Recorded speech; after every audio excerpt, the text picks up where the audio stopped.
Coulomb's law and electric effects. हम इंसानों को पता था इलेक्ट्रिकल इफेक्ट के बारे में थाउजेंड्स ऑफ ईयर पहले ही, पर ये इम्पॉसिबल है कहना कि इलेक्ट्रिसिटी कब डिस्कवर किया गया था। रिकॉर्ड्स शो करते हैं कि attractive property of amber Greeks को नोन था एज अर्ली एज 600 BC। जब एम्बर को हम लोग रब करते थे क्लॉथ के साथ तो ये अट्रैक्ट करता था स्मॉल और light objects such as bits of feather, straw और even thin scraps of metal. तो ग्रीक वर्ड एम्बर का है electron and it is the root word that we get our word electricity. ठीक है, static electricity हम लोग observe कर सकते हैं वेरियस वेज में। एग्जांपल, जब हम लोग क्लॉथ्स को रिमूव करते हैं from tyre, they cling together because electric charge are transferred between the clothes. When we brush our hair, both hair and become charged, and brush attracts dust or small bits of paper, and our hair stand on their root. All this phenomena result from the forces between the charges at rest. This chapter and the next 3 chapters are devoted to electrostatic. Electrostatic क्या है? Electrostatic is the study of charges at rest. Okay, electric charge के बारे में discuss करते हैं। Charge है क्या? Charge is the property associated with matter due to which it produces and experiences electrical and magnetic effect. तो mainly चीज है कि चार्ज है क्या? चार्ज है ये प्रॉपर्टी है जो कि एसोसिएट करता है मैटर के साथ ही, और उसके कारण से ये प्रोड्यूस या एक्सपीरियंस मैटर करता है इलेक्ट्रिकल या मैग्नेटिक इफेक्ट्स। और it is known that every atom is electrically neutral containing as many electrons as the number of protons in the nucleus. Charged particles ये can be created by disturbing the neutrality of an atom. Loss of electrons, तो हम लोग जानते हैं कि atom electrically neutral होता है और उसमें इलेक्ट्रॉन्स और प्रोटॉन्स का इक्वल नंबर्स होता है। अब चार्ज पार्टिकल हम लोग क्रिएट कर सकते हैं disturbing the neutrality of the atoms. Loss of electrons gives positive charge and gain of electrons gives negative charge. When object is negatively charge तो ये इलेक्ट्रॉन को गेन करेगा और इसका जितना इलेक्ट्रॉन का मास होगा उसके कारण मास इंक्रीज हो जाएगा negligibly. Similarly on charging a body with positive electricity it mass decreases due two electrons इसमें से निकाल लिए गए, तो ये पॉजिटिव चार्ज हो गया। Change in the mass of object is equal to n into mass of electron. अब rate of flow of electric charge is called electric current. Electric current क्या है? Rate of flow of electric charge. ऐसा unit of charge क्या है? Charge का ऐसा units है ampere into seconds, और इसको हम लोग कूलम का यूनिट है इसका। स्मॉलर सा units of charge are milli coulombs, micro coulomb, nano coulombs, और CGS unit of charge is stat coulomb और ESU. Dimensional formula of charges, क्योंकि करंट का एम्पियर्स होता है, करंट का स्टैंडर्ड यूनिट है और टाइम्स मल्टीप्लाई कर दिया तो एम्पियर इनटू टाइम्स।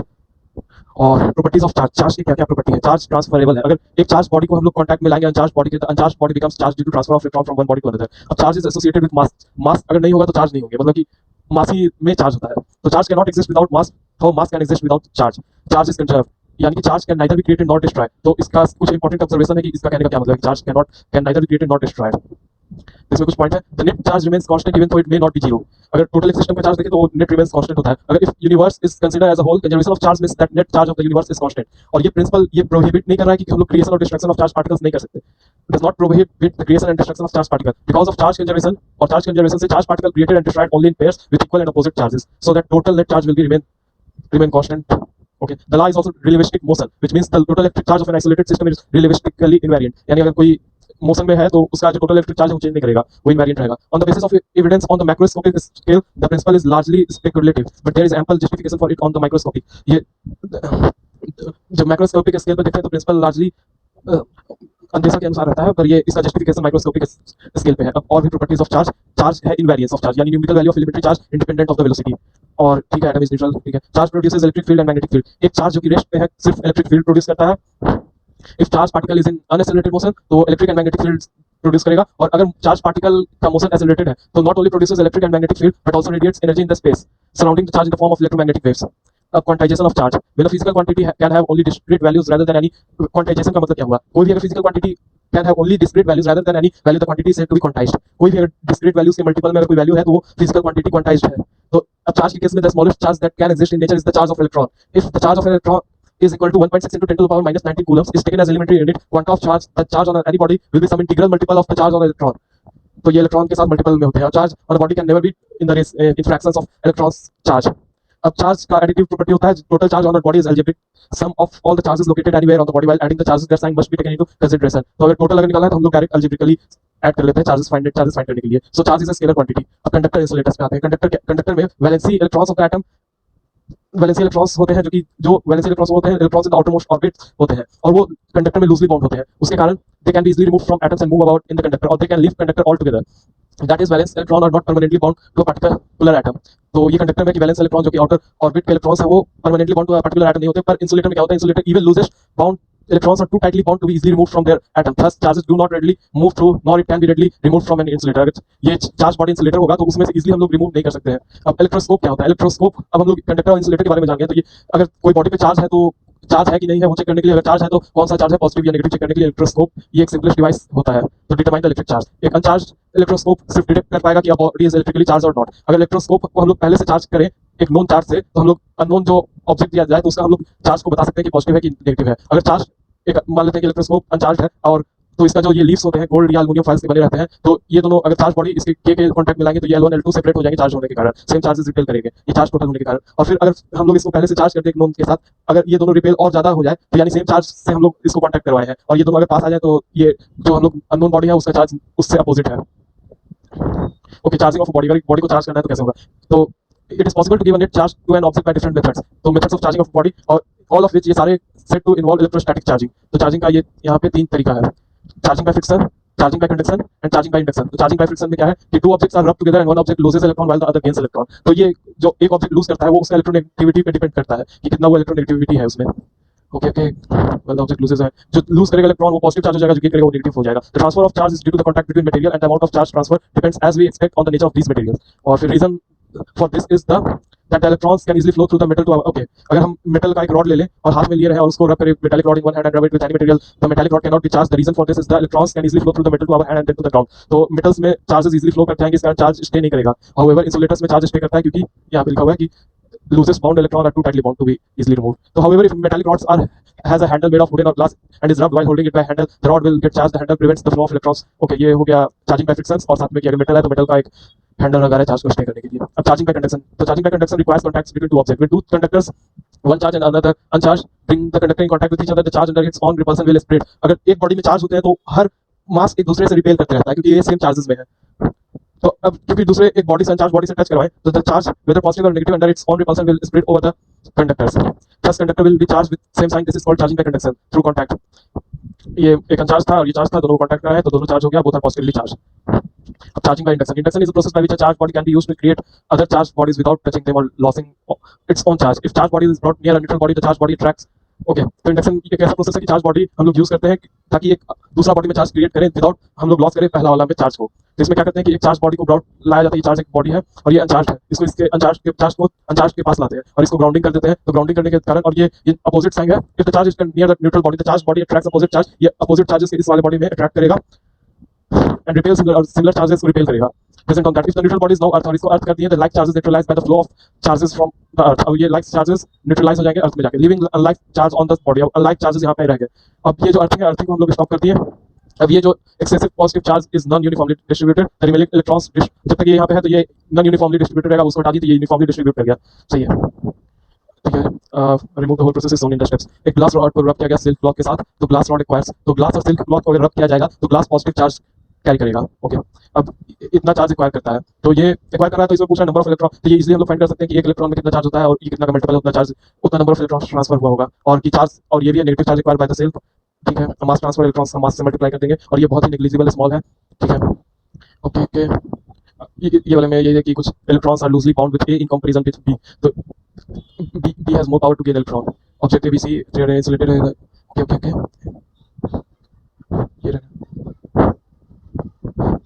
ये वाले में है कि एक शो कर रहा है पॉजिटिवली चार्ज रॉड ये positively charge near to uncharged metal spheres A and D clamped on insulated stands and place in contact with each other. What will have the rod remove before, कुछ नहीं होगा, both the sphere will become charged, uncharged become uncharged। would the induced charges be equal in magnitude even if the spheres have different sizes or different conductors? yes, क्योंकि net charge is conserved before the rod is brought near a, both A and B were neutral, they will remain so even if they have different sizes or material। और ये इन दोनों में जो charges अगर induced होते हैं तो दोनों में इक्वल्स होंगे क्योंकि टोटल चार्ज 0 होना चाहिए।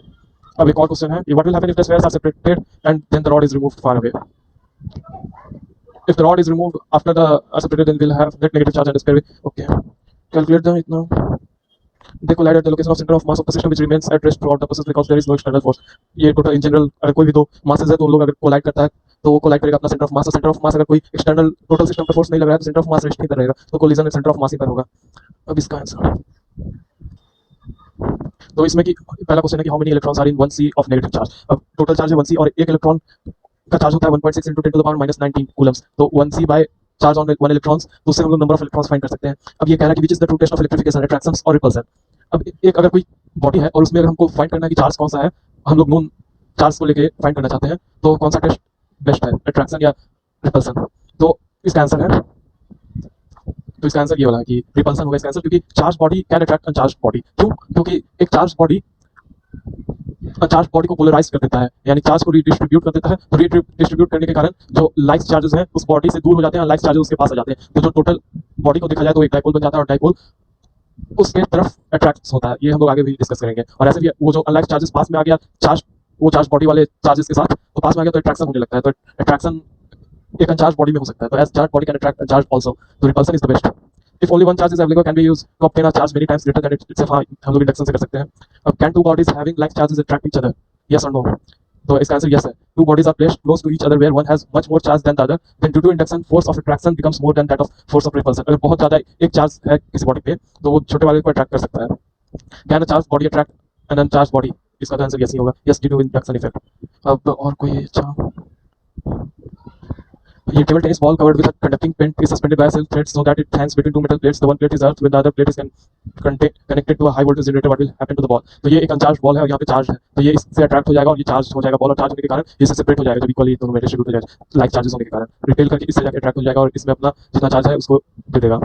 14 the table tennis ball when slightly displaced say towards the positive gets attracted towards the due to induced negative charge on its near surface. The ball touches the positive and itself gets positively charged by the process of conduction from the plate connected to high voltage generator. On getting positive charge it is repelled by the positive plate and therefore the ball touches the other plate which has negative charge due to induction. On touching this plate the positive charge of the ball gets neutralized and then the ball shares negative charge as soon as gets the charge excess charge generator and equal induce. Okay, ठीक है। अब coulomb's law, तो Charles coulomb major किए थे कि magnitude of electric force between charge object और using torsion balance से major किया था magnitude of electric force between charge object, Charles coulomb ने। तो और कूलम्ब्स के एक्सपेरिमेंट में हम लोग ये जनरलाइज करते हैं कि प्रॉपर्टीज ऑफ इलेक्ट्रिक फोर्स जो कि electrostatic force between two stationary charge particles का, तो we use term point charge to refer the charge particle of zero size, size होना चाहिए जीरो होना चाहिए। Electrical behaviour of electrons and proton is very well described by modern table point charge. तो point charge हम लोग जब consider करते हैं तो उसका जो इलेक्ट्रॉन और प्रोटॉन का बिहेवियर है वो अच्छे से डिस्क्राइब होता है। और कूलम्ब्स ने शो किया था electric force between two stationary charge particle, पहला पॉइंट है is inversely proportional to the square of the separation r between the charge between the particles and direction along the line joining them. दूसरा point है कि is proportional to the product of charges q1 and q2 on the two particles. तीसरा point है is attractive if the charges are opposite sign and repulsive if the charges have the same sign. तो इसका mathematically representation ये है जहाँ पे ke is constant है जो कि कूलम्ब कांस्टेंट है और coulomb's constant depends on the choice of units. The SI unit of charge is coulomb and coulomb's constant का SI यूनिट के साथ वैल्यू होगा 9 × 10⁹ न्यूटन मीटर स्क्वायर पर coulomb square. This constant is also written in the form ke को हम लोग 1/4 pi epsilon. अब epsilon एक ग्रीक लेटर है ऐसे तो, और ये परमिटिविटी ऑफ फ्री स्पेस को रिप्रेजेंट कर रहा है या नोन होता है epsilon. Epsilon is the permittivity of the free space और परमिटिविटी ऑफ फ्री स्पेस का वैल्यू होता है 8.85 × 10⁻⁻12 कूलम्ब स्क्वायर न्यूटन पर मीटर स्क्वायर। सो हम लोग राइट कर सकते हैं वो ke का वैल्यू 1/4 पाई एप्सिलॉन और ये q1 q2 का मल्टीपल और r स्क्वायर इनवर्स में। अब इंपॉर्टेंट पॉइंट है कूलम्ब लॉ के, ये परमिटिविटी जो है permittivity epsilon permittivity of given medium क्या शो करता है, ये एक मेजर ऑफ द फैक्ट है कि how strongly a medium is influenced by external electric field. अगर एक एक्सटर्नल इलेक्ट्रिक फील्ड किसी मीडियम में आए तो ये मेजर करता है कि वो मीडियम कितना इन्फ्लुएंस होगा उस एक्सटर्नल फील्ड के द्वारा। If externally applied field has a stronger polarising effect on the medium it has high permittivity. अब एक्सटर्नल जो फील्ड अगर आया वो उसका पोलराइजिंग इफेक्ट, पोलराइजिंग यानी कि वो मीडियम में प्लस और माइनस में डिस्ट्रीब्यूट कर दे रहा है चार्जेस को मीडियम के अंदर। अगर उसके पास स्ट्रॉन्गर पावर होगा पोलराइजिंग इफेक्ट का तो उसका जो मीडियम का परमिटिविटी होगा वो हाई रहेगा। तो अगर हम लोग देखें कंडक्टर, अगर कंडक्टर लेते हैं उसमें इलेक्ट्रिक फील्ड लगाते हैं तो इलेक्ट्रिक फील्ड लगाएंगे और क्योंकि इलेक्ट्रॉन तो लूज रहता है तो वो बहुत ही इजीली चार्जेस को पोलराइज कर देगा, यानी नेगेटिव को अलग और पॉजिटिव को अलग कर देगा। तो क्योंकि वो इसी कर दिया, पोलराइजिंग इफेक्ट बहुत हाई है तो परमिटिविटी मेटल के लिए या कंडक्टर के लिए बहुत हाई होता है, इनफिनाइट होता है permittivity of conductors. If two charges are placed in any medium other than vacuum or air, the force between the two charges, और साथ में वो polarising effect on the medium को परमिटिविटी डिफाइन कर रहा है, और साथ में ये भी है कि अगर टू चार्जेस प्लेस किए गए हैं किसी मीडियम में अदर देन वैक्यूम और एयर, जो फोर्स लगेगा उन दोनों के बीच वो डिक्रीज करते जाएगा due to polarisation of medium. जो एक दूसरे के बीच में फोर्स लग रहा है जिस मीडियम में वो दोनों प्रेजेंट है, अगर वो दोनों वो जो मीडियम में प्रेजेंट है उसका पोलराइजेशन हो रहा है तो जो दोनों के बीच में फोर्स लग रहा है वो फोर्स डिक्रीज होते जाएगा और thus the resultant force on the charge get reduced by a factor of k known as dielectric constant of the medium or relative permittivity of the medium। तो k है epsilon by epsilon not और k को हम लोग epsilon r कहते हैं। Epsilon हुआ की permittivity of that medium, epsilon not हुआ परमिटिविटी ऑफ वैक्यूम और एप्सिलॉन r हुआ रिलेटिव परमिटिविटी। तो हम लोग ये जो फोर्स हुआ तो फोर्स को हम लोग अब लिख सकते हैं कि 1/4 pi epsilon not into relative permittivity और q1 q2 by r square. For vacuum relative permittivity 1 होता है और for conductive medium epsilon r infinite होता है। Coulomb force between two charges is an action reaction pair, तो ये एक conservative in nature है and is central force, so act along the line joining the 2 point charges. Coulomb's law is valid only for point charges, ये point charges के लिए valid है। size of an object should be very small as compared to the separation, और जो distance है दोनों के बीच में उससे बहुत ज्यादा उनका size छोटा होना चाहिए, ठीक है। और force between 2 point charge जो होता है वो independent होता है the presence or absence of any other charges due to presence of surrounding medium, the resultant force changes because polarization of molecules of the medium। तो अगर हम लोग देखें तो चार्ज के बीच में जो फोर्स लग रहा है वो इंडिपेंडेंट होता है force in the presence of any other charges, अब सिर्फ ये सराउंडिंग का जो मीडियम है उसके कारण जो फोर्स है वो चेंज होता है, क्योंकि पोलराइजेशन ऑफ मॉलिक्यूल्स होता है इन द मीडियम्स में, तो उस कारण चेंज होता है। बाकी किसी और चार्ज के प्रेजेंस में जो फोर्स होता है दोनों के बीच में वो चेंज नहीं करता है। अब coulomb's law is not valid for distance less than 10 to the power -15 metre, तो ये distance for nucleus of an atom का रेडियस में इतना आता है, तो उसके लिए कूलम्स लॉ नहीं वैलिड है। Electrostatic forces are comparatively longer stronger than gravitational forces, तो इसका जो ये है वो बहुत ज्यादा है, तो इलेक्ट्रोस्टैटिक फोर्सेस बहुत ज्यादा होता है, ग्रेविटेशनल फोर्स बहुत कम होता है कंपैरिजन टू इलेक्ट्रोस्टैटिक। अब कूलम्स लॉ सिमिलर है न्यूटन्स लॉ का, और दोनों में ऑबे होता है inverse square law. Coulomb's law obey Newton's third law also is that force exerted by two charges on each other are equal and opposite. अब electrostatic force is conservative force also. तो Coulomb's law in vector form, तो ये Q1 एक charge है यहाँ पे और Q2 एक चार्ज है, दोनों लाइक चार्जेस है, तो रिपेल करेंगे। तो इसका Q1 का पोजीशन R1 पोजीशन पे है और R1 वेक्टर से डिनोट कर रहे हैं, और Q2 का R2 वेक्टर से डिनोट कर रहे हैं। अब दोनों के बीच का जो डिस्टेंस है वो डिस्टेंस अगर बी पे देखें ए के रिस्पेक्ट से, तो ये R21 वेक्टर होगा। अब जो डायरेक्शन ऑफ फोर्स लगेगा ये R21 के अलोंग लगेगा Q2 पर, और जो फोर्स होगा Q1 into Q2, और ये जो R21 का मैग्नीट्यूड है उसका स्क्वायर नीचे में डिवाइड में और इस डायरेक्शन में, तो ये फोर्स को हम लोग लिख सकते हैं फोर्स ऑन 21, ये इस वाले इक्वेशन से हम लोग लिख सकते हैं, और ये बाय क्यूब है क्योंकि, और ये ऊपर भी मैग्नीट्यूड है तो डिवाइड कर देंगे तो ये यूनिट वेक्टर आ जाएगा, मैग्नीट्यूड से डिवाइड कर देंगे तो यूनिट वेक्टर आ जाएगा, गैप यहाँ पे है ऐसे। और ये अब coulomb's law in vector form में दिया हुआ है एज वी नो चार्जेस, और ये अगर एक पे हम लोग फाइंड कर लें तो दूसरे पे फाइंड कर सकते हैं माइनस लगाकर, सही है, और यूनिट वेक्टर के फॉर्म में भी लिख सकते हैं ऐसे। अब सुपरपोजिशन प्रिंसिपल ये कहता है कि हम लोग को अगर कैलकुलेट करना है फोर्स, अगर एक से ज्यादा चार्जेस है तो कैसे फोर्स करेंगे, कैलकुलेट करेंगे एक किसी बॉडी पे अगर बहुत सारे चार्जेस अवेलेबल है। तो according to superposition principle the total force on given charge is the vector sum of all individual forces exerted by each of the charges. तो ये दोनों के बीच में जितना फोर्स लग रहा है वो तो ये सब चार्जेस से इंडिपेंडेंट है, तो इसका वेक्टर इस तरफ लगेगा। अब ये और ये के बीच, ये और ये के बीच में Q1 और Q के बीच में जो फोर्स लगेगा वो Q2 और ये सब सारे से इंडिपेंडेंट है, और इस तरफ, और जो रिजल्टेंट टोटल फोर्स लगेगा वो सुपरपोजिशन प्रिंसिपल से किया जाता है कि vector sum of all the forces gives the resultant force on a charge Q। Another important point is that force between two charges remain unaffected, तो ये है कि ये जो चार्जेस पे फोर्स लग रहे हैं वो remain unaffected due to presence of third charge. तो comparison between Coulomb's law and Newton's universal law of gravitational, तो कूलम्स लॉ सेकंड फंडामेंटल, ये सेकंड फंडामेंटल फोर्स लॉ है in the study of physics, और fundamental force law क्या है, ये gravitational वाला law, is that Newton's law of universal gravitation, because ये दोनों में स्क्वायर ऑफ डिस्टेंस है, पर ये जो जी का वैल्यू होता है ग्रेविटेशन में वो बहुत कम होता है, 6.67 × 10⁻, depend on the charge and gravitational mass, इतना। अब इंपॉर्टेंट डिफरेंसेस क्या है दोनों में, न्यूटन्स ग्रेविटेशन और कूलम्स लॉ में। तो ये जो ग्रेविटेशनल वाले फोर्स होते हैं Coulomb's law gravitation, only one kind of mass होता है, पर चार्जेस दो काइंड के होता है, एक होता है पॉजिटिव एक होता है नेगेटिव। ग्रेविटेशनल फोर्स सिर्फ अट्रैक्टिव होता है, पर ये इलेक्ट्रोस्टैटिक फोर्स में भी अट्रैक्टिव और रिपल्सिव हो सकता है। इलेक्ट्रोस्टैटिक फोर्स का कांस्टेंट ए मच लार्जर होता है ग्रेविटेशनल कांस्टेंट जी से, तो वही है। अब the large value of the electric force constant means the interaction of even relatively small charges can produce significant forces, तो स्मॉल चार्जेस का भी बहुत ज्यादा सिग्निफिकेंट फोर्सेस आते हैं, पर वही है कि आर जो डिस्टेंस है वो कम होना चाहिए तभी फोर्स आएगा। तो two large conducting spheres carrying a charge Q1 and Q2 are brought close to each other is the magnitude of the force between them exactly given, तो क्योंकि पहला चीज है कि अगर लार्ज कंडक्टिंग स्फीयर्स है तो उन दोनों का जो बीच का डिस्टेंस होना चाहिए वो और भी ज्यादा लार्ज होना चाहिए, तभी ये अपना कूलम्स लॉ वैलिड होगा, पर वो और पास में लाए गए हैं, तो ये जो बीच का डिस्टेंस है वो और पास हो गया, तो ये वैलिड नहीं होगा। और साथ में अगर पास में हम लोग लाएंगे जो distribution of charge is no longer uniform रहेगा, और the charges are not concentrated at the centre of the spheres, तो ये पॉइंट चार्ज की तरह नहीं एक्ट करेगा, और क्योंकि कूलम्स लॉ पॉइंट चार्जेस के लिए एप्लीकेबल है, तो electrostatic force is not given exactly by this equation, उसके लिए कुछ और इक्वेशंस होंगे, पर ये इक्वेशन सिर्फ पॉइंट चार्जेस के लिए वैलिड है। Okay, applicable only to the point charges, ये हो गया। अब ये 3 point charges plus Q1 plus 4Q are at distance L apart, a third charge is placed that the entire system is in equilibrium, तो ये दोनों के बीच में एक ऐसा कोई चार्ज को रखा गया जिससे तीनों इक्विलिब्रियम में सिस्टम, तो नेगेटिव चार्ज रखा गया होगा शायद से, हाँ नेगेटिव है Q, तभी वो अट्रैक्ट करके अपनी अपनी जगह पे एक दूसरे को रिपेल कर रहा है और वो अट्रैक्ट कर रहा है, अट्रैक्ट रिपेल दोनों करके फोर्सेस इक्वल होकर जीरो होगा, फोर्स जीरो होना चाहिए, और फोर्स जीरो होना चाहिए, यानी इक्वल फोर्सेस अट्रैक्शन और रिपल्शन का लग रहा होगा, और इस तरह इक्वेट करेंगे। अगर इक्वेशन को मान लेते हैं कि कुछ एक्स डिस्टेंस पे रहा होगा वो चार्ज, तो इससे हम लोग सॉल्व कर सकते हैं, Q का भी वैल्यू फाइंड कर सकते हैं, सही है।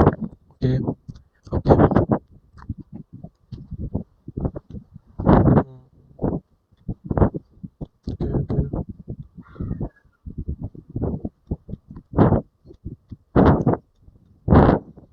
ये सब में कूलम्स लॉ को हम लोग यूज करना है, साथ में वेक्टर का यूज करना है, वेक्टर से ऐड करके हम लोग फाइंड करना है, ठीक है। ये नहीं हम कर रहे हैं क्योंकि सही है।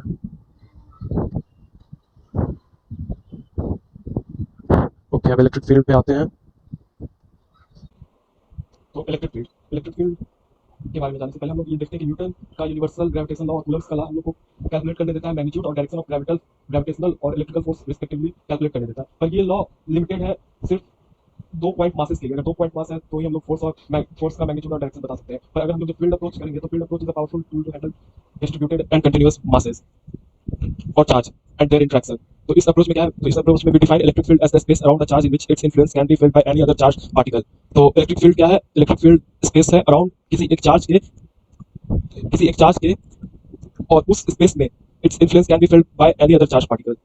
जो ये चार्ज है उसका influence can be felt by any other charge particle उस स्पेस में, तो वो इलेक्ट्रिक फील्ड है, वो फील्ड है उस स्पेस में। An electric field is said to exist in a region of space around the charge particle object, charge object the source charge. जो सोर्स चार्ज हम लोग ले रहे हैं उस सोर्स चार्ज ऑब्जेक्ट के जो रीजन ऑफ स्पेस है उसमें इलेक्ट्रिक फील्ड एग्जिस्ट करता है। व्हेन अनदर चार्ज ऑब्जेक्ट, अगर टेस्ट चार्ज वहां पे ले जाए उस चार्ज ऑब्जेक्ट के पास में जो सोर्स चार्ज है और उसको उस फील्ड में इंटर करवाएं तो उस पर इलेक्ट्रिक फोर्स एक्ट करेगा। तो इसका एक एग्जांपल है, ये फिगर है, figure 1.31 which shows a small positive test charge q naught placed near a second object carrying a much greater positive charge q। ये हमारा सोर्स चार्ज है जिसके कारण इस स्पेस में फील्ड जनरेट हो रहा है, और फील्ड जनरेट को टेस्ट करने के लिए एक स्मॉल टेस्ट चार्ज ले रहे हैं। तो we define electric field due to the source charge at the location of test charge। अब इस स्पेस में एक पॉइंट p पे at the location of test charge with the electric force on the test charge per unit charge, इस जो test charge है उसका per unit अगर चार्ज दे तो वहाँ पे जितना इलेक्ट्रिक फोर्स उस पे लग रहा है वही इलेक्ट्रिक फील्ड है। तो we define electric field due to source charge at the location of test charge to be electric force on test charge per unit charge। और फिर मोर स्पेसिफिक अगर कहें, electric field vector E at a point in space is defined as the electric force Fe acting on a positive test charge Q naught placed at that point divided by the test charge। तो ये यहाँ पे इस तरह define कर सकते हैं specifically electric field को वेक्टर के फॉर्म में। और ये Q naught टेंड्स टू 0 ये डिनोट कर रहा है कि जो टेस्ट चार्ज ये है वो उसका वैल्यू बहुत छोटा है, इसलिए छोटा है क्योंकि the magnitude of test charge is kept small because otherwise it may disturb the original charge distribution and then we will get electric field due to distributed configuration and not original। तो ये जो source charge है उसका charge configuration change कर देगा अगर हम लोग स्मॉल नहीं लेंगे, इसलिए हम लोग स्मॉल ये Q naught टेंड्स टू 0 लेना है। तो अगर ये पॉजिटिव सोर्स चार्ज है तो इलेक्ट्रिक फील्ड इस पे टेस्ट चार्ज पे फोर्स इस तरफ लगेगा, इलेक्ट्रिक फील्ड का डायरेक्शन इसी तरफ होगा। फिर अगर सोर्स चार्ज नेगेटिव है तो एक सोर्स चार्ज की पॉजिटिव है उसका फोर्स इस तरफ लगेगा तो इलेक्ट्रिक फील्ड का डायरेक्शन भी इस तरफ होगा। अब एक ये टेस्ट चार्ज है, कोई फील्ड यहाँ पे स्पेस में है और तो उस पे फोर्स किस तरफ लगेगा, along the electric field vector के अलोंग फोर्स लगेगा। अगर ये नेगेटिव चार्ज रहता है टेस्ट चार्ज तो ये opposite to the electric field force लगेगा। अब यूनिट क्या है इलेक्ट्रिक फील्ड का, अब क्योंकि फोर्स को डिवाइड कर रहे हैं चार्ज से तो फोर्स का यूनिट होता है न्यूटन, न्यूटन होता है m into acceleration m into LTS by LTS square, और ये चार्ज का होता है एम्पियर इंटू टाइम। तो इस कारण जो इलेक्ट्रिक फील्ड का यूनिट है ऐसा होगा। अब एक पॉइंट चार्ज, अगर एक point charge in an electric field कुछ इस तरह के एक पॉइंट चार्ज, ये जो इलेक्ट्रिक फील्ड है यूनिफॉर्म इलेक्ट्रिक फील्ड है, तो एक पॉइंट चार्ज अगर इलेक्ट्रिक फील्ड में रखेंगे तो उस पर फोर्स लगेगा, तो फोर्स का वैल्यू क्या होगा, फोर्स का वैल्यू होगा Q naught into E। अब charge particle is not affected due to its own field, अपने ही अगर चार्ज पार्टिकल है तो उसको खुद के फील्ड से उसको कुछ इफेक्ट नहीं होता है, does not affected by due to its own field, means charge particle can experience force due to field produced by other charge particle but not due to the field produced by itself. अब electric field due to an isolated point charge, ये एक isolated point charge है और इसमें हम लोग electric field find करेंगे eight a point P। तो कंसीडर करते हैं एक पॉइंट चार्ज Q और उसको प्लेस कर देते हैं यहाँ, एक रेफरेंस अपना रख लिया, ऑरिजिन यहाँ पे ऑरिजिन मान लीजिए। तो find electric intensity at a point P distant R from O place a test charge. हम लोग यहाँ पे ये P पे अगर फाइंड करना चाहते हैं इलेक्ट्रिक फील्ड तो यहाँ पे एक टेस्ट चार्ज Q naught को रख दे रहे हैं। तो according to Coulomb's law the force exerted on Q naught by Q is, तो कूलम्ब्स लॉ से हम लोग ये जो Q naught पे फोर्स लग रहा है वो फाइंड कर लेंगे, तो फोर्स ये लग रहा है। अब अगर इस पॉइंट पे इलेक्ट्रिक फील्ड को फाइंड करना है तो बाय डिवाइड कर देंगे Q naught से। तो where R is the unit vector, okay, if E is the E vector is the electric field created by Q at T, then by definition ये होगा, और Q naught से divide कर दिए तो वो जो Q naught फोर्स में आया था वो कैंसिल हो जाएगा। तो इलेक्ट्रिक फील्ड का फार्मूला हो गया KQ R स्क्वायर, और वेक्टर के फॉर्म में R vector by R cube, या KQ R square R cap. If Q is positive, E is the direction radially outwards from it। अगर जो सोर्स चार्ज है अपना पॉजिटिव है तो E वेक्टर रेडियली आउटवर्ड रहेगा, अगर नेगेटिव है तो रेडियली इनवर्ड रहेगा। और E का वैल्यू मैग्नीट्यूड वाइज देखें तो KQ बाय R स्क्वायर। अब electric field due to a point charge in vector notation, अगर किसी पॉइंट P पे और charge Q x1 y1 z1 position पे है तो P पे हम लोग फाइंड करेंगे, तो वहां पे अपना एक टेस्ट चार्ज रख देंगे Q naught वैल्यू का, Q naught वैल्यू का रखेंगे, फोर्स उस पे फाइंड हम लोग कर सकते हैं। इसको मान लेते हैं कि ये और ये के बीच में डिस्टेंस R है, तो R है तो बाय R स्क्वायर और Q वाला कैंसिल हो जाएगा, तो KQ R square R cap हो जाएगा यहाँ पे, और ये बाकी वेक्टर एडिशन और सब्ट्रैक्शन करके R को कर सकते हैं। अब graphical variation of E vector on x axis, अगर ये चार्ज है सोर्स चार्ज और इलेक्ट्रिक फील्ड हम लोग को फाइंड करना है सिर्फ x एक्सिस पे कि कैसे इंक्रीज हो रहा है या डिक्रीज हो रहा है। तो अगर एक टेस्ट चार्ज को इन्फिनिटी पे रखेंगे तो उसमें तो जीरो फोर्स लगेगा, और इसके पास में रखेंगे तो बहुत ज्यादा इन्फिनाइट फोर्स लगेगा एकदम पास में रखेंगे। तो इस कारण जो पॉजिटिव Q का है तो ये इनवर्स वाला ग्राफ है, और पर जब इसको इस तरफ रखेंगे तो जो डायरेक्शन ऑफ फोर्स लगेगा वो अपोजिट हो जाएगा नेगेटिव की तरफ, तो यहाँ पे बहुत ज्यादा नेगेटिव की ओर फोर्स लगेगा और इनफिनाइट पे जीरो का अप्रॉक्सिमेट फोर्स लगेगा, तो इसका ये वाला फिगर हो जाएगा, नेगेटिव चार्ज के लिए उल्टा हो जाएगा। तो अलोंग x एक्सिस का ग्राफिकल रिप्रेजेंटेशन ये है। अब इलेक्ट्रिक फील्ड इंटेंसिटी अगर फाइंड करना है due to a group of charges at a point P, अब मान लेते हैं कि ये एक पॉइंट P है और ये सब Q1 Q2 Q3 Q4 Q5 Qn तक चार्जेस है। अब P पे हम लोग को फाइंड करना है तो ये simply KQ1 by R square KQ, और ये K summation of I QI और R स्क्वायर, और RI क्या है, RI डिस्टेंस है P से रिस्पेक्टिव चार्ज का, ठीक है। अब 2 point charges each having a charge Q are placed on the x axis इतना इतना, प्लॉट द वेरिएशन ऑफ, तो Q के पास यहाँ इस वाले डायरेक्शन में ये पॉजिटिव है तो इस तरह ऊपर में इनफिनाइट लगेगा, माइनस है यहाँ पर, तो ये वाला, तो अगर यहाँ पे कोई पॉजिटिव टेस्ट चार्ज रखे तो इसके तरफ अट्रैक्ट होगा तो इधर में नेगेटिव आएगा, और यहाँ पे अगर रखे तो यहाँ पे पॉजिटिव चार्ज रखे तो ये इसको अट्रैक्ट करेगा तो फिर से इस डायरेक्शन में तो यहाँ पे भी नेगेटिव होगा, और यहाँ पे अगर पॉजिटिव चार्ज को रखे तो ये इस तरफ इधर पॉजिटिव होगा, इधर पॉजिटिव इधर नेगेटिव, और ये वाला यहाँ पे कुछ देखें कैसा है, हाँ तो बेसिकली ऐसा, ये इधर वाला ऐसा, इधर वाला ऐसा वेरिएशन। अब वाई एक्सिस के अलोंग अगर वेरिएशन देखें Q और माइनस Q चार्जेस है, तो Q और माइनस Q का अगर तो पूरा ये, क्योंकि इसके कारण जो फोर्स टेस्ट चार्ज पे इस तरफ लगेगा, टेस्ट चार्ज को हम लोग डायरेक्ट E के टर्म्स में करेंगे, तो Q बाय R स्क्वायर, जो R यहाँ पे इसका डिस्टेंस है दोनों के बीच में P और Q के बीच में जो डिस्टेंस है, तो ये चेंज हो जाएगा और ऐसा ऐसा ऐसा इक्वेशन आएगा एक पॉइंट पी पर ई नेट कितना लग रहा है। और अगर मैक्सिमम हम लोग को फाइंड करना है तो maximum value a by root two पर ये मैक्सिमम वैल्यू आएगा। और क्योंकि यहाँ पे अगर प्लस क्यू है माइनस क्यू है, यहाँ पे एक प्लस एक टेस्ट चार्ज रखेंगे तो ये तो किसी में अट्रैक्ट नहीं होगा, तो यहाँ पे जीरो नेट फील्ड है और इनफिनिट पे भी जीरो है। जीरो और जीरो के बीच में यहाँ पे कुछ कुछ वैल्यू आ रहा है, तो कुछ कुछ वैल्यू आ रहा है तो कुछ एक मैक्सिमम वैल्यू होगा, तो मैक्सिमम वैल्यू आ रहा है ए बाई रूट टू पर। अब फिर ये एक है two negative charges of unit magnitude are fixed at certain distance apart and the positive charge q is placed along the straight line. At what position and value q will have the charge q in equilibrium to charge q. Okay, two separate charges. Okay, okay.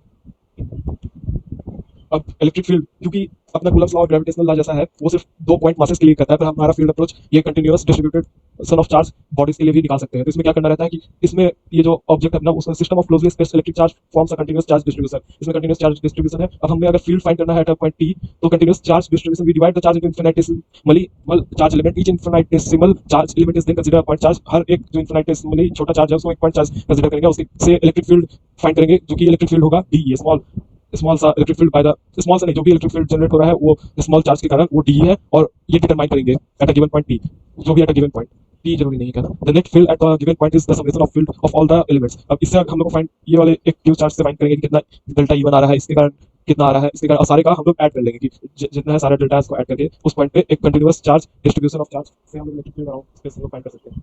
तो charge का distribution किस तरह का हो सकता है? Linear charge distribution हो सकता है, सरफेस चार्ज डिस्ट्रीब्यूशन हो सकता है, वॉल्यूम चार्ज डिस्ट्रीब्यूशन हो सकता है। तो ये लीनियर चार्ज डिस्ट्रीब्यूशन में चार्ज डिस्ट्रीब्यूटेड एक लाइन में रहता है। इसका example charge on wire, charge on ring है। और अगर लीनियर चार्ज डेंसिटी है तो उसको हम लोग दे सकते हैं lambda is equal to Q by 2 pi R, ये एक रिंग के लिए। अब सरफेस चार्ज डेंसिटी, इसमें सरफेस पे डिस्ट्रीब्यूटेड रहता है चार्ज, और इसका एग्जांपल है एक कंडक्टिंग स्फीयर। कंडक्टिंग स्फीयर इसलिए कंडक्टिंग स्फीयर, अगर कंडक्टिंग सॉलिड स्फीयर भी है तो जो चार्जेस है वो सिर्फ सरफेस पे रहेंगे, अंदर इनसाइड नहीं रहते हैं। और अगर सेल है, सेल में तो बाहर ही रहेगा। पर जैसे भी कंडक्टिंग स्फीयर है, यानी कि चार्जेस सिर्फ सरफेस पे होते हैं कंडक्टिंग बॉडी में। तो कंडक्टिंग स्फीयर एग्जांपल हो गया charge on the seat. Seat पे जो चार्ज है वो सरफेस चार्ज का एग्जांपल हो गया। इसमें जो चार्ज सरफेस चार्ज डेंसिटी अगर देना है, चार्ज बाय एरिया के रूप में देते हैं। और वॉल्यूम चार्ज डेंसिटी का एग्जांपल है कि होल वॉल्यूम ऑफ बॉडी में चार्ज डिस्ट्रीब्यूट रहते हैं। अगर इवनली चार्ज डिस्ट्रीब्यूटेड है तो चार्ज बाय टोटल वॉल्यूम, और सारा में यही डेंसिटी रहेगा अगर इवनली डिस्ट्रीब्यूटेड है। सारे में अगर इवनली डिस्ट्रीब्यूटेड है तो ये फॉर्मूला एप्लीकेबल है। अब एक ये रिंग शेप का conductor with radius A charge carries the charge total charge Q, और इसमें जो चार्ज है वो यूनिफॉर्मली डिस्ट्रीब्यूटेड है अराउंड इट। तो हम लोग को electric field at a point P find करना है, लाइज ऑन द, और ये जो पी है ये axis of the ring at a distance x पे फाइंड करना है फ्रॉम इट्स सेंटर। तो हम लोग एक छोटा सा डीक्यू चार्ज एलिमेंट ले लेंगे, और डीक्यू के कारण पी पे कितना इलेक्ट्रिक फील्ड आ रहा है वो कैलकुलेट करेंगे। तो डी जो आएगा, डी का कुछ वैल्यू आएगा कि क्यू बाय आर स्क्वायर ये वाला डिस्टेंस है, तो ये जो आर स्क्वायर है, ठीक है, ये इतना है आर। अब फिर अगला डी क्यू को लेंगे, अगला जितना ले रहे हैं, तो क्योंकि ये सिमेट्रिकली है ये एक्सिस, तो ये आर जो अपना है आर एक्स पे डिपेंड कर रहा है और ए पे डिपेंड कर रहा है इस फॉर्मूला में। अब क्योंकि दूसरा जो भी चार्ज एलिमेंट लेंगे तो ए तो चेंज होगा नहीं और एक्स भी चेंज होगा नहीं, पी पॉइंट के लिए ए नहीं चेंज हो रहा है, एक्स नहीं चेंज हो रहा है, तो एक्स कांस्टेंट है, ए कांस्टेंट है।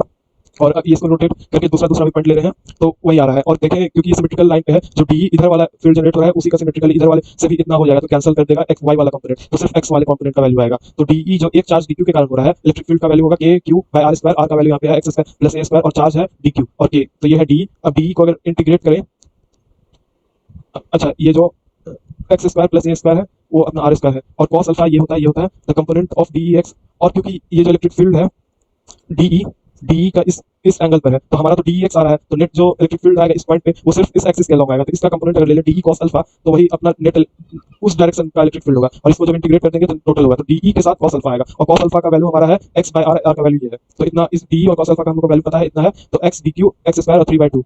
तो इससे हम लोग ये 3/2 है, यानी और अंदर स्क्वायर हो रहा है, यानी एक तरह से क्यूब है, बस क्यूब लेंथ का यूनिट है, लेंथ का यूनिट क्यूब है, ऊपर लेंथ का यूनिट है, ठीक है। अब यहाँ पे x नहीं चेंज हो रहा है, a भी नहीं चेंज हो रहा है, और जब हम लोग दूसरा कोई भी एलिमेंट उस रिंग पे लेंगे तो x नहीं चेंज होगा, a नहीं चेंज होगा, ऐड होते जाएगा dq, तो dq इंटीग्रेट करेंगे तो वो q हो जाएगा। तो ये x एक्सिस के अलोंग नेट इलेक्ट्रिक फील्ड होगा due to a ring of charge. अब क्योंकि electric field is at x, और इस इक्वेशन से अगर करें at x is equal to 0 electric field 0 होगा, और at x is equal to infinite electric field भी 0 होगा। फिर से वही बात कि इलेक्ट्रिक फील्ड को कहीं पे मैक्सिमम हुआ होगा अगर उतना वैल्यूज बीच में आ रहे हैं, तो वो मैक्सिमम कहाँ पे हो रहा है, a/√2 पर। a/√2 कुछ इस तरह का जो x एक्सिस के अलोंग इलेक्ट्रिक फील्ड का वैल्यूज है उसका मैग्नीट्यूड इस तरह चेंज हो रहा है। अब electric field due to an infinite line charge. अब इलेक्ट्रिक फील्ड हम लोग फाइंड करेंगे किसी पॉइंट पे, electric field due to an infinite line charge, एक लाइन चार्ज है ऐसा, तो हम एक dq एलिमेंट ले लेंगे, और p यहाँ पे d है, d पॉइंट पे फाइंड करेंगे कि d पॉइंट पे क्या आ रहा है इलेक्ट्रिक फील्ड। तो dq के कारण इस डायरेक्शन में d आएगा और d आ रहा है, फिर और अगर ये इन्फिनाइट लाइन चार्ज है तो ये डी ई वाई जो है कंपोनेंट वो कैंसिल हो जाएगा, क्योंकि अगर यहाँ पे भी डी क्यू लेंगे तो इस तरफ आएगा डी और डी वाला कैंसिल हो जाएगा, तो सिर्फ डी एक्स बचा, और ये थीटा एंगल पे है तो ये वाला अलोंग द एक्सिस फिर से इलेक्ट्रिक फील्ड आएगा। अब पर जब डी क्यू चेंज कर रहे हैं जो चार्ज एलिमेंट है यहाँ पे अगर ले रहे हैं तो ये जो आर डिस्टेंस है आर वैरी कर रहा है। आर कैसे वैरी कर रहा है, वो वाले में आर कांस्टेंट था, ये वाले में आर वैरी कर रहा है, यहाँ पे आगे तो एल और आर नॉट पे डिपेंड कर रहा है। यहाँ पे आर नॉट कांस्टेंट है, फिर से आर नॉट चेंज नहीं करेगा, डी और ओ के बीच में कांस्टेंट है, पर एल चेंज कर रहा है, यहाँ पे कुछ कम आ जाएगा एल, यहाँ पे जीरो एल आ जाएगा, अगर ऊपर ले जाए तो इन्फिनाइट हो जाएगा, एकदम नीचे ले जाए तो माइनस इन्फिनाइट हो जाए। तो एक तरह से देख सकते हैं थीटा के टर्म्स में भी, अगर theta is equal to pi by 2 रखें तो इन्फिनाइट को रिप्रेजेंट करेगा, theta is equal to minus pi by 2 रखें तो माइनस इन्फिनाइट को रिप्रेजेंट करेगा, ये जो आर है। ठीक है, तो डीई जो है और ये डी क्यू रखेंगे, और डी क्यू यहाँ पे कितना डी क्यू है, तो ये मान लेते हैं कि charge linear charge density lambda है, तो then charge D Q in the segment of DL is D Q is equal to lambda DL, और डीएल इतना है। अब ये एल चेंज कर रहा है यहाँ पे, और एल चेंज करना है पर हम लोग डीएल को इन रिस्पेक्ट टू थीटा ले लेते हैं, तो L is equal to R naught tan theta होता है, इसमें एक बार डिफरेंशिएट कर देंगे तो DL is equal to R naught sec square D theta हो जाएगा। अब ये डीई जो है वो डीई को हम लोग दो कंपोनेंट में ले लेते हैं, एक डीई एक्स एक डीई वाई, तो डीई इसका cos थीटा से मल्टीप्लाई कर देंगे और डीई वाई sin थीटा से मल्टीप्लाई कर देंगे। तो अब यहाँ पे डीई वाई इसलिए ले रहे हैं कि अगर मान लेते हैं ये सिमेट्रिकल इधर पूरा इनफिनिट नहीं रहे या कुछ केस ऐसा आए तो उस केस में कितना डीई वाई होगा इस कारण हम लोग कैलकुलेट कर रहे हैं। तो अब इंटीग्रेट करेंगे, अगर डीई एक्स और डीई वाई को इनफिनिट चार्ज के लिए तो theta is equal to minus pi by 2 और theta is equal to plus pi by 2 limits रख के इंटीग्रेट करेंगे, तो ये जब इंटीग्रेट करेंगे तो ये आएगा 2k lambda by R not, और ई वाई अगर इनफिनिट है तो वो तो जीरो ही हो जाएगा, यहाँ पे फिर 2k होगा। अब यूजिंग अ सिमेट्रिकल आर्गुमेंट से हम लोग कह सकते हैं ई वाई जीरो ही होना था इफ वी प्लेस।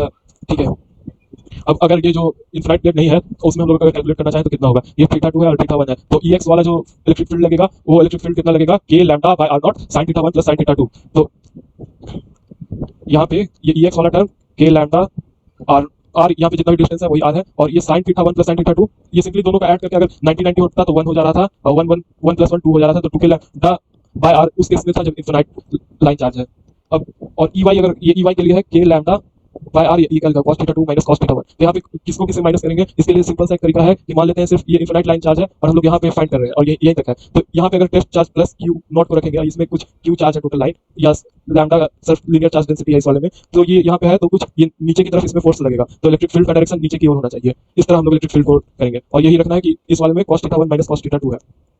ठीक है, यही अगर तो अगर end of a long wire हम लोग देखें कि इलेक्ट्रिक फील्ड कितना हो रहा है एट डिस्टेंस आर नॉट, तो यहाँ पे जो ई एक्स वाला कॉम्पोनेंट होगा, ई एक्स वाला कॉम्पोनेंट हो जाएगा के लैम्डा आर नॉट, और ये साइन जीरो का वैल्यू हो जाएगा जीरो और साइन पाई बाय 2 का वैल्यू हो जाएगा 1, और यहाँ पे कॉस जीरो का वैल्यू हो जाएगा 1 और ये वाला जीरो, तो दोनों के लैम्डा आर नॉट ये 45 डिग्री पे ई का वैल्यू आएगा, ई का वैल्यू जो मैग्नीट्यूड है इतना होगा tan theta is equal to 45 degree. अब फील्ड हम लोग को फाइंड करना है of a uniform charge disc, अब ये at a point p at x distance from origin, तो let us electric field cause by radius r uniform positive surface charge density charge per unit area sigma है इस disc पे eight a point, और ये जो point p ले रहे हैं वो एक्सिस है at a distance x from its centre, the situation is shown we can represent this charge as a concentric. अब इसको हम लोग अज्यूम कर ले रहे हैं कि ये जो डिस्क है वो एक कंसेंट्रिक रिंग्स ऑफ चार्जेस है, और हम लोग को पहले से पता है कि field due to a single ring on its axis of symmetry हम लोग पता है उसका वैल्यू कितना होता है, तो हम लोग ऐड कर लेंगे वो जो सिंगल रिंग का है और फिर अपना डीक्यू चेंज करते जाएंगे, यानी रिंग का साइज चेंज करते जाएंगे तो पी का फाइंड करेंगे, तो यहाँ पे एक्स ये और ये के बीच में जो दूरी है वो तो कांस्टेंट ही रहेगा, और पर ये जो अपना डीक्यू जब चेंज करेंगे रिंग को चेंज करेंगे तो आर का वैल्यू बढ़ते जाएगा, तो आर पहले जीरो था, जीरो से टोटल रेडियस आर हो जाएगा, तो इंटीग्रेशन में हम लोग जीरो को आर रखेंगे।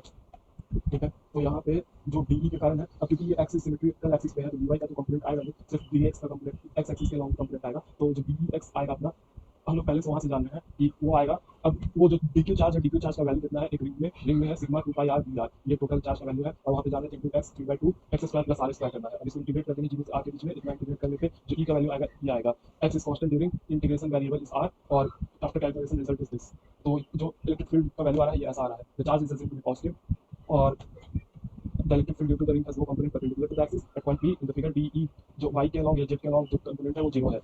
For each ring thus EY और z जीरो है। Again we can ask happen if the charge gets very large. Suppose we keep increasing the radius r, अगर हम लोग ये जो डिस्क है साइज बहुत ज़्यादा बड़ा कर दे तो क्या होगा, तो ऐसे अगर बड़ा करने के साथ साथ हम लोग चार्ज भी सप्लाई करना पड़ेगा, चार्ज सप्लाई करेंगे तभी मेंटेन होगा वो सिग्मा यानी सरफेस चार्ज डेंसिटी, तो हम लोग चार्ज भी सप्लाई कर रहे हैं और ये आर बढ़ा रहे हैं। ठीक है, suppose we keep increasing radius r and simultaneously adding charges so that surface charge density is constant in the limit r is much larger than distance x, तो इस जो ex का फॉर्मूला है इसको हम इस वाले फॉर्म में लिख दे रहे हैं, और r को बहुत ज्यादा कर दिए तो x तो बहुत छोटा रहेगा, तो ये जो वैल्यू होगा ये जीरो को टेंड करेगा यानी जीरो हो जाएगा ये वैल्यू और ये 1 बचेगा, तो जो इलेक्ट्रिक फील्ड आता है एक इनफिनिट चार्ज प्लेट के कारण वो x पे डिपेंड नहीं करेगा और सिर्फ sigma by 2 pi 2 epsilon naught value आएगा। This is correct but rather surprising result. The electric field produced by an implied plane field of charge is independent of the distance from the seat. The electric field is uniform everywhere its direction is perpendicular to the seat and away from it.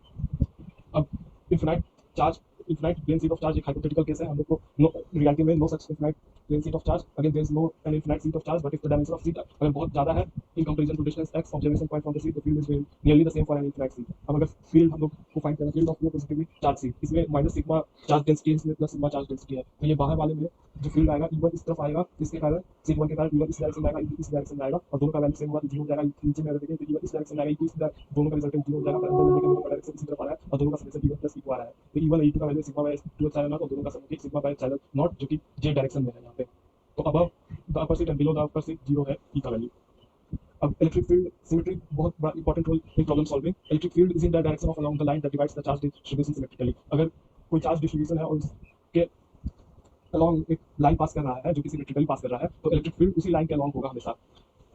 जैसे example ये एक line charge है और इसका symmetrical line ये वाला है, तो अगर इस वाले लाइन पर जो इलेक्ट्रिक फील्ड का डायरेक्शन सिर्फ इसी लाइन के अकॉर्डिंग होगा, तो इलेक्ट्रिक फील्ड जनरेट होगा इस लाइन के क्रॉस डी cos थीटा ले लेंगे। इस चार्ज डिस्ट्रीब्यूशन का लाइन सिमेट्रिकल ये वाला है, तो इसी के अलोंग इलेक्ट्रिक फील्ड होगा इस वाले सारे पॉइंट्स पे, तो यहाँ पे भी डी cos थीटा हो जाएगा। इसका चार्ज डिस्ट्रीब्यूशन का सिमेट्रिकल लाइन ये वाला है, तो अगर इस यहाँ पर देखें तो यहाँ पर सिर्फ ये वाले पॉइंट पे ये ऐसा अगर ये प्लेन है और ये जेड एक्सिस रिप्रेजेंट करता है, तो ऊपर अंदर जा रहा होता है, बाहर आ रहा होता है, तो इसी एक्सिस पे ई वेक्टर काम करेगा। और ये अगर ऐसा है तो इसमें भी लाइन डिवाइड्स, और साथ में यहाँ पे भी ये सिमेट्रिकल है, तो ये वाला डायरेक्शन में भी चार फील्ड लगा है, सही है, और ये वाला में भी सिर्फ इसी डायरेक्शन में लगेगा। अब ये वाले में भी सिर्फ इस डायरेक्शन में along the line divides the charge distribution symmetrically, therefore the E net will be along this line. इसमें भी जो ई नेट आएगा अलोंग द सिमेट्रिकल लाइन, इसमें भी वही होगा चार्ज डिस्क वाले में net field at a point on the axis is along the axis of the disc. ठीक है, अब यूजफुल रिजल्ट्स क्या है, थीटा 2 थीटा 1 EX वाले अलोंग में साइन वाला आएगा, EY वाले में cos वाला आएगा। साइन वाला इसलिए आएगा क्योंकि sin 90 दोनों मिलकर 2 हो जाता है, तो 2 के लैम्डा r इसमें वैल्यू आएगा, और EY वाला में 90 पे 0 हो जाएगा, तो 0 0 EY वाला हो जाएगा। और ये लाइन चार्ज और ऐसा दोनों का सेम ही रहता है, ये भी इनफिनाइट की तरह वर्क कर रहा है, 2 के लैम्डा बाय r और EY वाला 0। अगर क्वार्टर सर्कल है तो एक लाइन चार्ज इसके अकॉर्डिंग सेम टू सेम के लैम्डा r, और डिस्टेंस यहाँ से r है, यहाँ से भी r है। और फिर इनफिनाइट लाइन चार्ज का 2 के लैम्डा r, और ये है के क्यू एक्स, ये रिंग के द्वारा इतना, और चार्ज डिस्क के कारण इतना याद करना जरूरी नहीं है, पर ये वाला याद रखना सिग्मा 2 एप्सिलॉन नॉट। यहाँ पे ये जो सीट है वो नॉन कंडक्टिंग है, अगर कंडक्टिंग होता तो ये अगर कंडक्टिंग होता, पहले से मान लेते हैं कि कंडक्टिंग नहीं था, बट कंडक्टिंग हो गया क्योंकि चार्ज क्यू पहले इस साइड था, क्यू डिस्ट्रीब्यूट हो गया Q/2 इस साइड, Q/2 इस साइड, तो Q/2 इस साइड और Q/2 इस साइड, तो उस वाले में सिग्मा एप्सिलॉन नॉट होता। सिंपल सी बात, दोनों तरफ सिग्मा चार्ज डिस्ट्रीब्यूशन रहता था, सिग्मा एप्सिलॉन नॉट, अगर दोनों तरफ सिग्मा डिस्ट्रीब्यूशन है कंडक्टिंग के केस में। अब एक रॉड है, तो इसमें यहाँ पे फील्ड फाइंड करना है, तो हर dq एलिमेंट के क्रॉस यहाँ पे सिर्फ x वैल्यू कर रहा है, तो इसका value a to a plus l तक इंटीग्रेट कर देंगे, और dq का कितना चार्ज होगा, तो यहाँ पे लैम्डा कुछ दिया होगा, तो लैम्डा मान लेंगे कि कुछ होगा, और टोटल चार्ज मान लेते हैं कि और total charge q by total length l है, तो उसके टर्म्स में आ जाएगा। अब फिर ये वाला तो एक लाइन चार्ज की तरह हो गया उसके एक्सिस पे, ठीक है। और यहाँ पे अगर थीटा 2 थीटा 1 है, तो ऐसा फॉर्मूला आएगा कि lambda r sin theta 1 plus sin theta 2 के लैम्डा r cos थीटा, और दोनों अगर सिमेट्रिकल है तो उसी के अलोंग आएगा, और ये वाला तो 0 हो जाएगा, 0 के साथ ये वाला जो आएगा, ये वाला तो ऐड हो जाएगा, और कुछ ही एंगल तक है, तो कुछ ही एंगल तक सिमेट्रिकल है, तो जो आएगा वो ये वाला प्लस हो जाएगा sin theta 1 plus sin theta 2, तो 2 यहाँ पे वैल्यू आ जाएगा, sin थीटा रहेगा, तो 2 के lambda sin theta by r value आएगा। ये सब बाकी से वेक्टर समीकरण है, वेक्टर ऐड करके कितना वैल्यू आ रहा है वो फाइंड करना है। अब ये वाला में कुछ इंटीग्रेशन थोड़ा सा करना है, ये वाले में भी शायद इंटीग्रेशन करना है थोड़ा बहुत। अब लाइन ऑफ फोर्स हमने इलेक्ट्रिक फील्ड को मैथमेटिकली डिफाइन कर लिया है, अब हम लोग विजुअलाइज करेंगे इलेक्ट्रिक फील्ड को पिक्टोरियली। तो ये convenient way of visualising electric field है, इसमें हम लोग pattern is to draw lines. Convenient way of visualising electric field pattern is to draw lines and called electric field lines. The lines of force provide a nice idea to visualise the pattern of electric field in a given space. तो अगर pattern of electric field in a given space help करता है, okay, line of force सही है, line of force यानी जो line of force यानी एक चार्ज पार्टिकल है, तो फोर्स जो इलेक्ट्रिक फील्ड के द्वारा लग रहा है, तो वो जो फोर्स का डायरेक्शन होगा, तो वो डायरेक्शन को विजुअलाइज करने के लिए इलेक्ट्रिक फील्ड लाइंस हेल्प करता है। तो we assume the space around a charged body is filled with some lines known as electric line of forces. So these line of forces are drawn in space in such a way that tangent to the line at any point gives the direction of electric field at that point. तो किसी एक point पे अगर tangent खींचा जाए तो वो tangent देगा direction of the electric field line at that point. तो tangent का किस डायरेक्शन में फील्ड का डायरेक्शन, फोर्स का डायरेक्शन होगा according to the line of forces. तो properties of electric lines of forces. So electric field vector E vector is the tangent to the electric line at each point. The line has a direction indicated by arrowhead and is same as the electric field vector. The direction of line is that of force on a positive discharge placed in the field. ठीक है, number of, अगर एक unit area में number of lines, वो जो unit area surface है उसके perpendicular number of lines कितने पास कर रहे हैं वो प्रोपोर्शनल होता है magnitude of electric field in that region. Therefore field lines are close together where the electric field is stronger. तो इस एरिया में नंबर ऑफ लाइंस ज्यादा होंगे और इस एरिया में अगर यहाँ पे कम है तो कम है, यानी इलेक्ट्रिक फील्ड यहाँ पे कम है, इलेक्ट्रिक फील्ड कम है, इस कारण यूनिट सरफेस एरिया में परपेंडिकुलर जो टोटल नंबर ऑफ लाइंस है वो कम है इसमें, और इसमें ज्यादा है। नो फील्ड लाइंस ओरिजिनेट और terminate in the space surrounding a charge. अगर सराउंडिंग जो स्पेस है उसमें कहीं पर भी कोई ओरिजिनेट या टर्मिनेट नहीं करता है फील्ड लाइन, पर जो ये फील्ड लाइन कंटिन्यूअस रहता है वो स्पेस में, और स्मूथ कर्व होता है ओरिजिनेट ओरिजिनेट कहां से करता है, ओरिजिनेट करता है पॉजिटिव चार्ज से और एंड होता है नेगेटिव चार्ज पर। अगर one type of charge in excess, अगर एक तरह का चार्ज ज्यादा है तो सम लाइन्स विल बिगिन और एंड इनफिनिटली फार अवे। तो जैसे कि यहाँ पे ये Q1 वाला चार्जेस, Q1 पॉजिटिव चार्ज है और Q2 नेगेटिव चार्ज है, तो यहाँ पे Q1 का ज्यादा लाइन इनफिनिट की ओर टेंस कर रहा है, Q2 का ज्यादा लाइन Q1 पे टर्मिनेट कर रहा है, तो Q1 का वैल्यू ज्यादा है Q2 के रिस्पेक्ट में। यहाँ पे लिखा हुआ है A is the positive charge and B is negative charge of different magnitude. Q2 यहाँ पे कम है, Q1 ज्यादा है, the field is cylindrically symmetrical about the line joining the charges, the field pattern is same in all plane passing through the line joining charges. अब यहाँ पे अब दो electric line of forces never cross each other. जो electric line of forces ये सारे हैं वो एक दूसरे को कभी कट नहीं करते, दे because if they do, intensity will have two direction at the point of intersection, which is absurd. दो डायरेक्शन नहीं हो सकते फोर्सेस के, सिर्फ एक ही डायरेक्शन। और field lines will not pass through the conductor, एक कंडक्टर के थ्रू फील्ड लाइंस नहीं पास करते। This indicates the electric field within the conductor is zero, the field lines are perpendicular to the surface of the conductor. Had it been not so, there would have been a component of the field among the surface of the conductor and the current would flow through it, but no current flows in such an electrostatic situation. Thus the electric field just outside the surface of the conductor is perpendicular to its surface. अगर along the surface हो तो कुछ charges move करेंगे जिससे electric current होगा, पर वैसा कुछ होता नहीं है, और सरफेस के अलावा ये परपेंडिकुलर होता है सरफेस से। अब ये एक पॉजिटिव क्यू चार्ज है आइसोलेटेड, तो इसका सारा इसी से ऑरिजिनेट कर रहा है और लिंक करेगा इंफ्रारेड पे। अब ये आइसोलेटेड नेगेटिव चार्ज है, तो सारे इंफ्रारेड से आ रहे हैं और टर्मिनेट कर रहा है इसी पे। अब ये पॉजिटिव पॉजिटिव सेम चार्जेस है, तो कुछ इस तरह का होगा, न्यूट्रल पॉइंट बीच में आ रहा है, the field is symmetrically conserved. अब ये अगर नेगेटिव पॉजिटिव दोनों का वैल्यू सेम है तो कुछ इस तरह का सिमेट्रिकल आएगा, पर यहाँ पे पॉजिटिव पर ज्यादा चार्ज है, इसका कुछ इसका इंफ्रारेड पर ज्यादा जा रहा है। अब ये पॉजिटिव पॉजिटिव सेम चार्जेस है, और यहाँ पे ये वाले का पॉजिटिव का Q2 का वैल्यू ज्यादा है Q1 से, इसका जो न्यूट्रल पॉइंट है इस शिफ्टेड है इस तरफ, यानी Q2 से दूर। अब यहाँ पे आते हैं, अब जो electric field line of forces जो हमने ऊपर ड्रा किया, tangent to the line of forces in a tangent to the line of forces at a point in a electric field gives the direction of intensity of force or acceleration which is positive। तो जो भी उस point पे अगर देखें तो वो जो डायरेक्शन दे रहा है वो सिर्फ डायरेक्शन दे रहा है फोर्स का direction due to that electric field, और वो डायरेक्शन नहीं दे रहा है कि मोशन किस तरफ चार्ज करेगा। अगर एक फ्री चार्ज है इस केस में under influence of electric field है, और इलेक्ट्रिक फील्ड का लाइन ऑफ फोर्सेस कुछ इस तरह का है या किसी भी तरह का अगर पैटर्न बना हुआ है लाइन ऑफ फोर्सेस का, तो ये जरूरी नहीं है कि वो उसको फॉलो करे। और अगर वो लाइन ऑफ फोर्स एक स्ट्रेट लाइन है और एक फ्री चार्ज है तो वो स्ट्रेट लाइन को फॉलो करेगा, और जब अगर कर्व लाइंस है तो कर्व लाइन में नहीं फॉलो करेगा कि वो if it is curve as the direction of motion will be different from that of acceleration, forces उसी डायरेक्शन में रहेंगे, पर वो मोशन को जरूरी नहीं है कि फॉलो करे, neither in the direction of motion or direction of acceleration, so in general the trajectory is not the same as the field of light। ठीक है, अब इलेक्ट्रोस्टैटिक स्विंग क्या होता है? स्विंग होता है कि अगर एक चार्ज प्लेट है तो process of limiting electric field को सर्टेन रीजन ऑफ स्पेस, अगर लिमिट हम कर रहे हैं ये इलेक्ट्रिक फील्ड को एक सर्टेन रीजन ऑफ स्पेस में, इस प्रोसेस को कहते हैं इलेक्ट्रोस्टैटिक स्विंग या स्विंग। और यहाँ पे इस साइड में इसको अर्थिंग करनी है, earth act as a screen against the electric field. A continuous shielding surfaces for traffic cases are hollow conductor and are based on the fact that electric field inside of all conductor is zero। Okay, तो electric field inside, और कुछ वाले में जो ये फाड़े cases होते हैं तो उसके इनसाइड में तो फील्ड जीरो होना चाहिए, इनसाइड में है तो उसको यूज कर देंगे तो protect paper dielectric mean from external electric field use such. और जब और ये apparatus generating high voltage is also used in such cases to prevent it from spilling out, और वो केसेस अर्थ में रहते हैं। अभी चार्ज की ओके, अब motion of charge particle uniform electric field, ये सब यूनिफॉर्म है। अब मान लेते हैं इस तरह का यूनिफॉर्मली इलेक्ट्रिक फील्ड है, तो जब फोर्स लगेगा QV लगेगा, मास इनटू एक्सेलरेशन का हमको डायरेक्शन पता है, तो और क्योंकि ये यूनिफॉर्मली है तो अलोंग अ लाइन एक्सेलरेशन हो रहा है, तो सिंपली हम लोग ये सब फॉर्मूला काइनेटिक्स का लगा सकते हैं, kinetic equations can be used, तो ये सब यूज करके initial velocity initial kinetic energy find कर सकते हैं। अब इलेक्ट्रिक डाइपोल एक सिस्टम होता है दो इक्वल एंड अपोजिट चार्जेस का separated by very small and finite distance. तो इसका एग्जांपल है electric dipole consist of equal and opposite charges minus in small distance 2l, यहाँ पे दिखाया गया है ये। अब जो इलेक्ट्रिक डाइपोल होता है उसका डाइपोल मोमेंट होता है, तो डाइपोल मोमेंट क्या होता है? Strength of an electric dipole is measured by vector quantity known as electric dipole moment. तो इलेक्ट्रिक डाइपोल मोमेंट का होता है P value, P equal to Q किसी एक charge either charge and the distance between two charges, यहाँ पे distance 2l है इसलिए 2l, तो 2QL यहाँ पे इलेक्ट्रिक डाइपोल मोमेंट होगा।